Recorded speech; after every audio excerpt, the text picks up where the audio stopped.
Hi, Paul Sackis, Good News Planet. I'm speaking to Dr. Judy Kiriansky. Hi, Dr. Judy. How are you?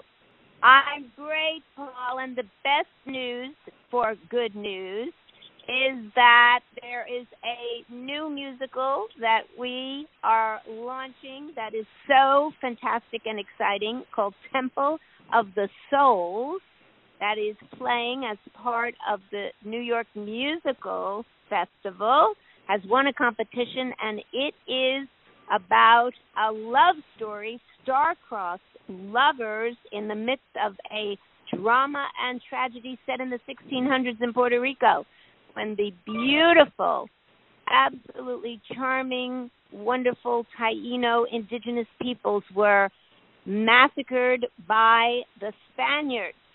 And so what you see is a tremendous, gripping story that will make you laugh and cry.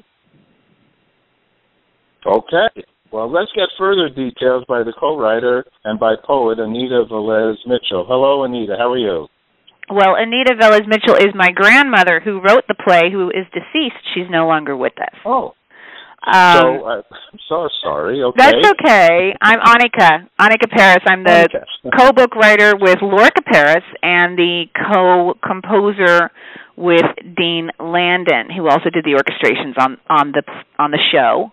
And we're very excited. We open tomorrow night at the Acorn Theater and have been developing this piece for over 6 years. So we're very, very excited to actually have it out in the grand public eye. And the Acorn Theater is on Theater Row, 410 West 42nd Street here in New York and New York City. And that's Wednesday, July 19th. And it will continue until Sunday, July the 23rd. And I just want to say something, Paul. My grandmother has always been around, and here she is again on this interview because she's always intercepted in our lives, even though she's not with us anymore. This is kind of a beautiful story of when she went to Puerto Rico. She went into the caves in the El Yunque Mountains, and she heard the drippings of the stalactites and thought they were the tears of the Taíno spirits, the indigenous people who jumped to their deaths to not be enslaved. And she wrote this whole beautiful piece, and it's really about keeping those people who died alive and their stories alive. And she passed on, and here she is in our interview, as you're saying that you thought I was her. And also the whole story is keeping her alive, her story alive, and the Taíno people's story alive. So it's kind of gives me chills every time we talk about it. Well, it's giving me chills as well because I also cookie. Oh. I actually had my honeymoon in Puerto Rico, and I've been involved. They even closed the town for our company one time because we brought 10,000 letters from the children of Puerto Rico to Oklahoma City when there was a bombing. So I know Puerto Rico, and I know El Yunque. And so, first of all, it's one of the most gorgeous places in the world, right? Yes, it is. To begin with. But it's a very, very, very large, natural, beautifully environmental rainforest, right? Yes, the El Yunque rainforest, yes. And so the coquis, when you talk about coquis, it's very funny because there's a whole bunch of coquis in the on the show and in the song. Oh, really? And in the language, yes. Now, well, you have to.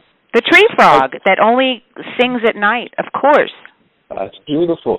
Let me ask, because I think I did a show one time up in actually near Dyker Heights with, I thought, Taíno, Native Indians. Are there some still that claim to be ancestral to the community? Yes. Actually, there's a huge community of Taínos.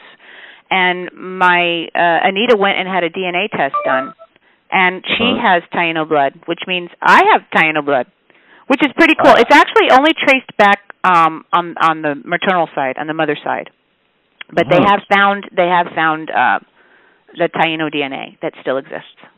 So now this is a musical. Dr. Judy, let me ask Dr. Judy. You know, you're a therapist and a woman who's done so many wonderful things, happy kids in the UN, and you're all over the world. What got you involved with this? Well, first of all, Jane Velez Mitchell, who is Anita's daughter, this is a family and friends affair. So Jane Velez Mitchell is Anita's daughter, and interestingly enough, is the aunt of Annika, with whom you are speaking, and her sister Lorca, who wrote the book. So this is a huge family affair. Jane and I have been BFFs since the days when we were both reporters at Channel 2 News, WCBS TV.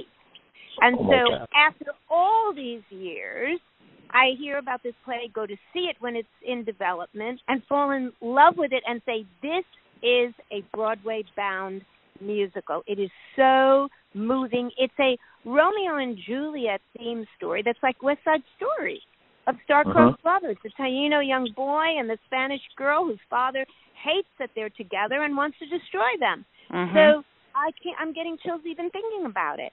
And so then I meet Annika and Lorca and fall in love with them and the play, and said, this is it. You know, I've long, in third grade, I was the queen in the third grade play. So my history in Kentucky, no less, goes back to theater way back then. And this is just a tremendous, wonderful opportunity to support an amazing play that everyone should see. And on top of that, there's another issue, and that is that besides being then I'm the love doctor for years on the radio, so this is a love story. And on top of that, I do all kinds of cross-cultural events and issues and books at the United Nations, and books that I've written about the Israeli-Palestinian conflict, and events I did at the UN about the World Day of Cultural Diversity. And so this all fits into the theme of the play about cultural diversity, the Taínos and the Spaniards, and the desire for world peace. So all of that put together makes me support emotionally and financially this project. Yeah, she's been amazing. On top of that, like you said, Judy, this is a universal theme, and it's something that still exists today. I mean, politically, we're having all these issues with immigration and, our new administration. So this is touching on that, and also just the fact that we should all learn to live together and love each other. It's a story of love. And Dr. Judy, I have known you for so long, and she has been so passionate and supportive, and when she came on board, I was like, yes, this is what we need. We need somebody on the outside who sees it as much as we do, because you can be in love with your own project, but when someone else validates it for you, I can't express to you how wonderful and how grateful we are to her. So thank you. Well, yeah, I can understand that.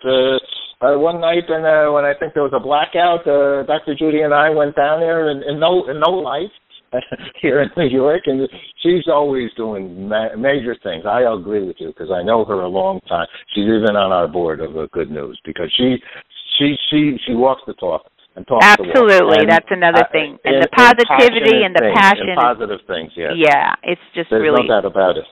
Well, thank you for both of you for being my buddies and saying those things, and that's the experience of the play. I mean, you get engulfed in this beautiful production that you've put together. The music is so captivating. I've played the music for people, and they get the story even just from the music. So really, Annika and her husband, Dean, who both do so much music. They come from L.A., so get that picture. They're L.A. People. And, Dean has done so many different themes and composed for famous TV shows. And Annika has 3 CDs herself, and it's some with famous people. And they're very professional. This is highly professional. Lorca has multi-stages where she presents new productions that are very cross-cultural. So the whole package is such a fresh, wonderful, exciting experience. Think about it, as Annika said, the universal themes of love and cross-cultural coming together and mutual understanding. You're swept into festivals, dancers on the stage, and then you're up in this mystical mountaintop, and you're just engulfed in a story that is so beautiful and moving and soulful. And the other thing another element that we added to it, which I was really excited about, is it opens in modern times in the El-UK mountain, touring through a cave, and there's a Bojita who is a lead character who sends Amada and Guario, the modern version of Amada and Guario. They travel back in time and relive this love story. It's got some magic in it, which is really fun. There's so many elements. It's total about magic. And the thing is that, the real word there is universal. When you think about Romeo and Juliet as such a universal theme, then West Side Story, with the two warring gangs in New York City, that was such a famous and popular musical and then movie. And this is kind of a new adaptation of that, but set in the 1600s. So we've got Shakespeare, and we, have then West Side Story. And then if you go back in terms of even Jewish tradition, you have Masada. So there are different themes that have happened over time when you look at the story of the Taínos and the Spaniards, and the fact that the Taínos decided they were not going to live being persecuted by the Spaniards. They'd rather jump to their death. And the Jews did that in 70 A.D. when the Romans were persecuting them, and they were up on this plateau called Masada near the Dead Sea, and they committed suicide rather than be killed by the invading army of the Romans. So, that gives me goosebumps too. There are so many cultures that have experienced this. One last thing, Paul. Sure. When I was in school, I learned about Christopher Columbus, and I learned about the native Indians in America. Christopher Columbus landed in the Hispaniolas. Christopher Columbus colonized the Hispaniolas. That was really the beginning of discovering the New World. So this is about the history of America that nobody knows about. I didn't even know about this, being Puerto Rican, and so half Puerto Rican, half Jewish. So I think this is also an education in history that I think is important for people to be aware of. I agree with you, because the reason why they closed Humacao for my company, and we sent those 10,000 letters to the kids in Oklahoma City, is that we were doing a project to celebrate Christopher Columbus' stamp for the U.S. Postal Service, discovering Puerto Rico and those areas and those communities. So, I agree with you. We don't know the history about where Christopher Columbus went, and we don't know the history about what happened when he was there and things, all kinds of things. So I'm sure this is going to be a very, very important project. I know, I can tell already. I can't wait to see you tomorrow night. So we're excited. Let me ask you two last quick questions, each one of you. All right? Dr. Judy, what is good news for you? The best news of all is my involvement in Temple of the Souls. I am thrilled, exhilarated, excited, and so moved emotionally, spiritually, intellectually by being involved in this production. And I love the family involved in it. So there is this dimension that everyone who comes to see this play will be part of this extended family. Mm-hmm. Beautiful. Annika, what is good news for you in any aspect of your life? As an artist, as a writer, it's a lonely world sometimes. And you're wondering if the work has meaning. And this is the first time I've collaborated with a large company, with actors that are Latino, with people getting involved, with a story that is so much bigger than even the creators. And it's taken on a life of its own. And I believe in this so much, not because it's a project that I'm part writer in, but because I think it is important for the world to know about it. So it's all about allowing something that you create to have a life of its own and letting it go. It's like having a balloon and letting it fly into the air. That's how I feel about this. And so I'm excited about that possibility, and I'm really proud, and I'm moved. Wow. Beautiful. Last question, and Dr. Judy knows we're real involved with that. So, Annika, I'm going to ask you first. I've asked thousands of people, what does peace mean to them?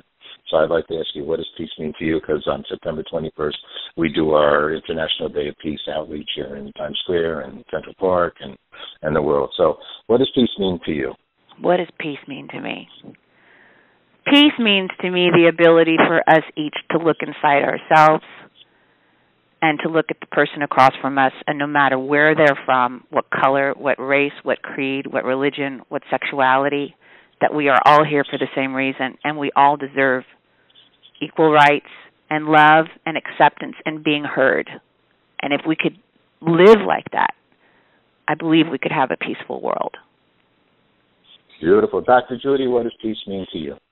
I'm going to have to ditto that because that was said so articulately that it's fantastic. To me, it's from the microcosm of inside yourself to the interpersonal, the internal to the interpersonal to the international.